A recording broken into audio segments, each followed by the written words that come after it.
Man finds weird cave in Montreal, enters and drops to his knees. It feels like everyone waits for the day their dream house becomes theirs. However, Christopher got more than he bargained for. After exploring the new property, he'd get the biggest shock of his life. Christopher was intrigued by his new property, so he started to look around. However, he had no idea what was waiting for him inside the tunnel. He continued to explore it even when a realtor and policeman asked him to stop doing that. When he was done with his investigation, he was able to gather enough proof. He knew that the only thing he could do was leave and forget about it all. Just what exactly did he find when he started to explore his new house? No doubt he didn't expect anything of this sort at all. Christopher Wanless purchased a new place fairly recently. The property rested on 41 acres of woodland space. You can just imagine how excited he must have been to find a place to call his own. He had no idea, however, that there was some sort of portal waiting for him there. Despite this, it was what the universe planned for him. It was only inevitable that he'd take a tour of the new property and its surrounding area. Over there, the seasons were cruel and stripped away the outermost layer of trees. This might sound harsh, but it only made the area look even more beautiful. When it comes to what the area could offer, Christopher liked it all. He was fond of the silence of the woods and the bird song, and it wasn't long before he began to wander around by himself. His body and mind would go into autopilot mode, but something ended up catching his eye. What was it? As he headed for the object that captured his interest, Christopher was in a haze of some sort. It was a dark and small object that looked like it was purposefully hidden. Was it just another tree, a smaller, darker, and older one than the others? That was what he had in mind in the beginning, but he knew he could be wrong as he got closer. He was feeling excited and a little nervous as he started to inspect it. All of a sudden, Christopher fell into a 3-foot ditch.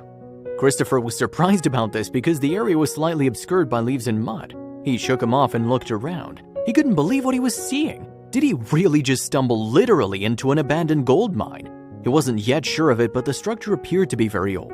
It didn't seem like it had been touched in a while, and despite this, he felt a need to go in. The entrance to the mine had been covered in very thick moss. He couldn't see inside from there. He'd always been an adventurous guy, so he went home to get a flashlight. He couldn't wait to see what was waiting inside.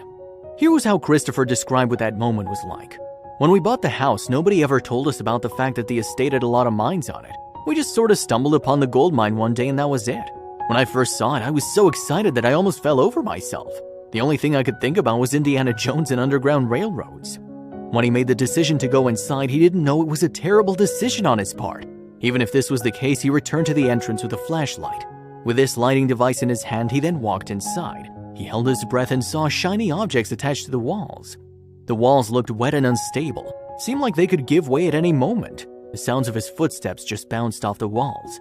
He couldn't help but wonder about the marks he left on the soil with each step he made. Christopher was eager to explore the area. As proof of that, he even brought 3 sets of spare batteries with him. He made his way towards the walls and brushed the stones that were sparkling at the wall. What if this was gold, he asked himself. He soon snapped out of it upon noticing something that made him feel concerned. This little discovery of his could truly change how the exploration would go. What was it? It might have been warm outside, but the mine was cold and even dewy on the inside. He noticed that he left deep footprints in the soil as well, so it must be wet. It meant that there must be a water source of some kind somewhere. After he took note of this, he considered it to be a huge red flag. Why? He knew that the presence of water puddles somewhere like this could mean there's a gas leak. He pointed the flashlight ahead of him and right at the end of the tunnel, but he still couldn't see where it ended. Christopher got a strong feeling that he wasn't alone down there, but he had no idea who else could possibly be there. Soon enough, his suspicions were confirmed when he heard noises that come from somewhere else in the tunnel. He let his curiosity get the better of him as he tried to figure out where the noises were coming from. He just didn't know how wrong his judgment was. He kept walking deeper and deeper into the mine. Christopher didn't find any definite sign of life. There were no noises, no footprints, nothing. He held onto his flashlight as tight as possible, almost as if it could save him from any danger. The same noises could still be heard, but it was louder this time. In his mind, the noises were very specific, like old machinery in action. He'd soon start to hear voices as well. The words weren't clear enough for Christopher to hear what they were saying, but this gave him the confidence to yell out, "Who's there?" But he didn't hear any response save for his echo. Still, he was full of courage and determination to find the speakers. All of a sudden, he saw that he was walking through water and mud. His legs sunk into the slosh each time he took another step forward. He was able to find a yellow ventilation unit, but it must have been better days in the past. He also saw chains coming from the ceiling, but they were also in bad shape. All of a sudden, Christopher could feel a terrifying energy around him. He could tell he wasn't alone down there. There was a strong feeling that overtook him, telling him he shouldn't be there. He, however, ignored all of this and kept walking to follow the path of the water. He felt convinced it was going to lead him to whatever or whomever was making all the noise. Could someone have been living there all this time? The ambient temperature also seemed to suddenly drop all around me at this point, and I felt an even stronger negative presence ahead in the tunnel, he explained. It was only 100 feet into the tunnel and he saw a light in the distance. What could it be? He was in shock when he finally figured it out. He was in complete disbelief, but his body eventually caught up with his brain. It told him to move out of the way, and he did. After noticing one of the chains start to move by itself, he jumped and clung to the wall for his life. The chain wasn't only swaying from a gust of wind. No, there must have been someone there because the chain was moving with so much force. He turned around and heading back to the entrance as soon as he could. His heart was pounding, as was his head by the time he got outside. He needed to talk to someone about what he just found, but who could he possibly tell? He let himself catch his breath and then made a beeline for his house. Christopher figured out who he had to call before anyone else, his real estate agent. In detail, he explained what he just went through in the small but scary tunnel. The realtor said they'd have someone come over to take a look at it as soon as possible. When we went to ask about the place, we were finally told that the estate had actually been home to quite a lot of mining sites. A lot of mining was done in these hills at the turn of the century, and there are actually a lot of little mines that are scattered across the hills, Christopher shared. At first, he was overcome with a feeling of relief. However, he immediately started to feel more tense as his entire body tightened up and made breathing difficult. He yelled, "This can't be happening." Christopher was motionless in the kitchen after hanging up the telephone. Out of the blue, the lights in the house began to flicker on and off. He did his best to stay calm and told himself there was nothing bad happening, but he couldn't help but panic when everything went dark all of a sudden. He was able to locate the switch despite the darkness. He tried flipping it on and off, but that didn't stop what was going on. Christopher also began to feel a breeze inside the room he was sure wasn't there a moment ago. After everything he went through, he knew it wasn't a good idea to remain in the dark, so he grabbed a flashlight and used it to shine on the thermostat. He was able to tell the temperature drastically went down in only a matter of seconds. It was started to get so cold in the house he was unable to see his breath. He thought how strange, but there was no way he could sit in the dark the entire night, so he went to the circuit box. He used the flashlight to check the circuit breaker. Didn't seem like there was a problem. He tried changing the settings by flipping different switches. He wasn't a professional, however, so he knew it wasn't a problem he could fix by himself. It was a good thing this seemed to be the case. The power eventually returned without any more crazy and inexplicable events. Faulty wiring, Christopher told himself as he tried to calm himself down. Christopher said there was nothing to be worried about. It was perfectly safe, right? He went upstairs and fetched a glass of water from the kitchen in an effort to remain his composure. Can you imagine his reaction when the doorbell rang all of a sudden? What could it be this time? Christopher opened the door and found a man who introduced himself as Mr. Rudall there. He told the homeowner he was sent by the real estate agency after the phone call and wanted to learn more about what he discovered on the property. He asked Christopher to lead him to the mine so he could find out what was going on. Together, the two of them walked through the woods to reach the mine. At the time, the sky was a dark shade of gray and it looked like a big storm was on the way. Christopher led Mr. Rudall to the mine entrance but warned him he had to be careful down there to avoid any danger. When they got there, the two of them brought out their flashlights in the name of extra precaution. That time, the sparkles on the walls appeared to be even shinier. The material nearly blinded them by just looking at it. Mr. Rudall inspected the walls very closely, much in the same way a child would on Christmas Day. He turned back to look to Christopher, but the look on his face had bad news. Mr. Rudall informed Christopher that they were certainly standing inside a gold mine right at that moment. He could hardly keep his eyes off the shiny walls. Both of them knew that the gold there was untouched. It was so easy to tell the miners who'd been working there ended up abandoning the site instead of finishing the project. But why would they do something like that anyway? Mr. Rudall was aware of all the rumors that surrounded the abandoned gold mines from the beginning of the century, but he had no idea if they were reliable. Before this one, he'd never been inside a gold mine. Christopher couldn't come up with an explanation about why it was abandoned halfway through the project, but he was intrigued to find out the history behind the tunnel. Christopher somehow found the courage to go deep inside the mine once more. There was this feeling he'd discover gold for himself. If not that, he'd at least find out how haunted his mine was. He dove inside the gold mine yet again, still armed with his flashlight and lots of extra batteries in a tote bag. As he got deeper into the cave, all he could see was darkness. The first time he went inside the tunnel, he was only able to make it 150 feet before he decided it was time to head out. This time he had the determination to see it to the end regardless of how scared he might be. This was the only way he'd ever find the answers he wanted. At 600 feet inside the tunnel, he finally found out where all the water came from. He found a single door ahead of him. Goosebumps filled every last inch of his body. There was also water falling on his face now. Christopher took a deep breath and brought up his hand with the intention of knocking. Of course, he hoped that there would be no one behind the door. Upon opening it, he was shocked by the discovery he made. It was like he just walked into an alternate universe of some sort. The weather outside was warm and nice, but this room was just as cold as the inside of a freezer. He touched the walls only to find them cold to the touch. Down there, they also felt much rougher and more unfinished than those on the outside. His claustrophobia was finally kicking in, telling him it was time to turn around and head outside. It was then that the flashlight caught something that captured his attention. He stared at a pile of random items inside the room, but nothing about it made a lick of sense. Why would anyone leave all their stuff in such a random and secluded place? However, he was also starting to find it harder to breathe down there. He was able to notice that breathing was starting to become difficult. Clearly, there was something off about the whole thing, but what was it? After taking a close look at all the things down there, he saw that it was actually a rusted bed string and a ruined mattress. That gave him all the answers he'd been looking for. Clearly, someone had been living there without any intention of leaving soon. Christopher stood there, staring at the bed for some time until something more intriguing caught the attention. What could it be this time? Yes, it seemed like he found a concrete hideout down there. Didn't make him feel any better. What kind of person would need a hiding place like this when the room was already obscured by an intriguing door?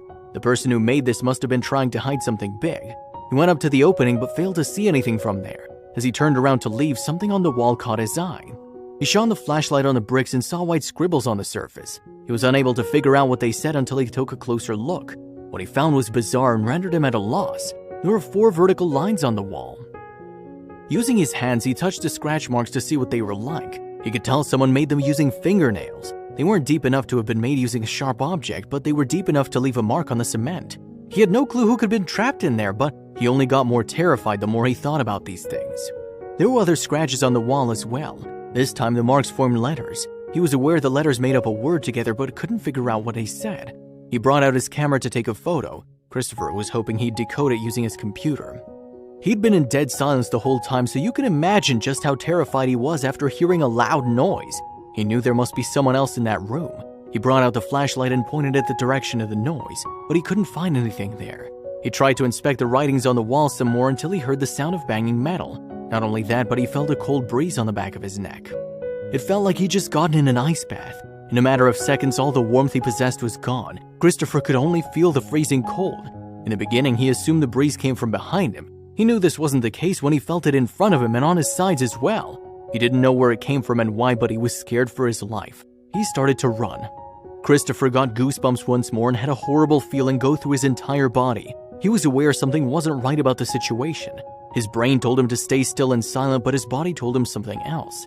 This was how he ended up sprinting out of that mine in record time. He ended up collapsing on the floor as soon as he made it out. He was that scared. If you ask us, the first clue that there was something weird going on was the gold mine was untouched. It was just too good to be true. Well, he did end up learning this in the end. It turned out there were stories about this place he didn't know beforehand. Catching his breath, he went home. Everything outside had been as still as possibly can be, and Christopher found it eerie. For some reason, it seemed like the environment was reflecting the terror he felt in that moment. He had a hard time focusing on anything. The only thing on his mind was that he had to return to the safety of his house. After he made it back to the house at long last, he went to his study and made sure to lock the door. He was aware there was something shady happening in the mine. Christopher wanted to get to the bottom of things no matter what it took. He eventually tried to look for answers on the internet. After he tried to look up haunted mines on Google, he got goosebumps as the results loaded again. He could tell the presence he felt in the mine was now inside the house. Christopher wasn't sure if this was just his mind playing wicked tricks on him. Christopher turned around and started to hear whispers right behind where he was. Could he be going insane? Was any of this real? He turned around once more and the whispers stopped at once, but the air remained icy. The only thing he could hear right then was his heavy breathing. The results page finally finished loading. The first said, if you want to get rid of the paranormal activity in the mine and subsequently in your life, you have to face it. Could Christopher actually do this? There was nothing he could do but give it a shot. It was then that he heard someone knocking in series of threes. Christopher felt a lump in his throat and swallowed. He was able to croak out, "Hello." After that, he took a few steps forward and turned the door handle.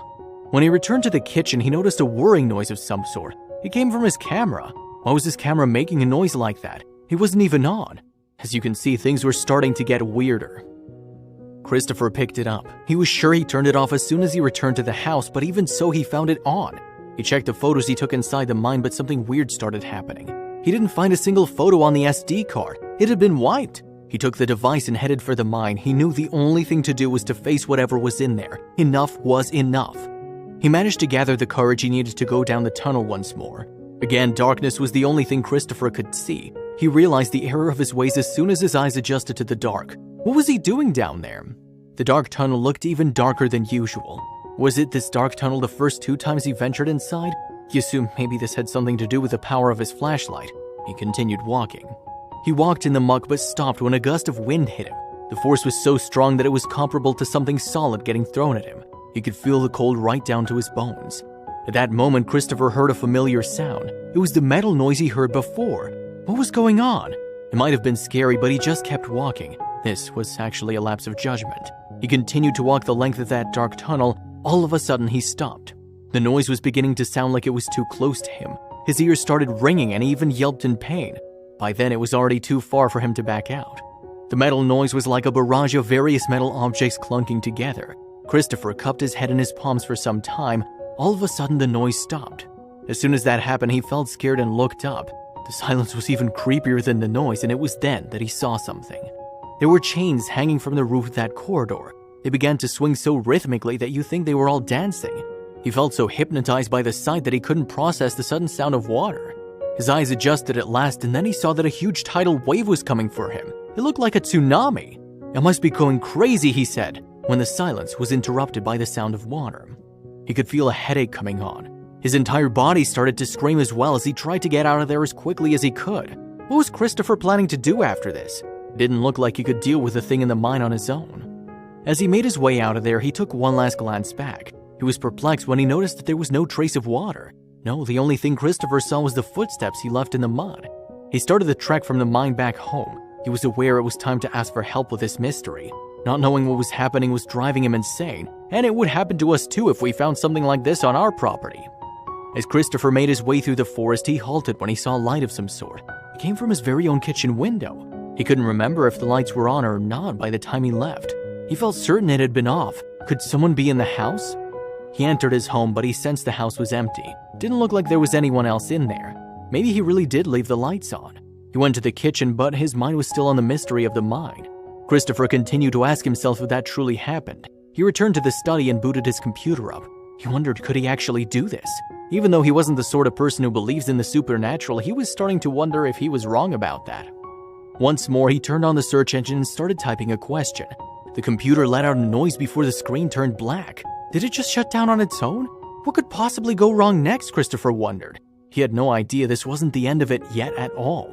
By then, he was exhausted both in the mental and physical sense. He was worn down after everything. He put his head in his hands and felt a pull. What could be tugging at his feet now? Christopher stumbled backward and fell as he did so. It was the last straw. The only thing he could do was leave and get help. Perhaps there was a rational explanation behind it all. He got into his car and sought sanctuary at the nearest cafe he could find. After walking through the doors, he got a double espresso and used his phone to get internet access. He searched "best paranologist near me" and was surprised to see 2 places near his current location. Once more, he hopped into his car and made his way to one of them. On the storefront hung some kind of sign that said tarot readings. The sight of this immediately comforted Christopher, despite the fact that he still had quite a hard time believing what he just discovered in the tunnel. No matter what, he knew he needed to do this. He needed to get the answers to his questions, especially if he wanted to get a good night's sleep. As he entered the door and walked into the store, there was a real strong smell of incense, and right in front of him was a woman. She was fully clothed in purple and red, and as she got closer to Christopher, she put her hand out and immediately started reciting some kind of chant, which, weirdly enough, sounded familiar. The song drew him in, and he realized it was the same chant he heard while in the mine. However, this one sounded more melodic. As soon as he realized this, he dashed straight for his car. Without even thinking, Christopher drove straight to his mother's house, and in no time, he put the house up for sale. The developers who soon became responsible for the property tried to get in touch with him, but he never contacted them. His mother was the one who did everything on his behalf and made sure the property was sold. She was of course open to any negotiations, just as long as someone would open the property. Now there are still many unanswered questions about the whole story. Did everything Christopher claimed to see really happen? Was the mine truly haunted, or was his mind just playing tricks? Has anyone else ever embarked down the mine to see what's down there? Undoubtedly, we don't have the answers to the questions. But wait until you see more stories from us that are bizarre, mysterious, and intriguing.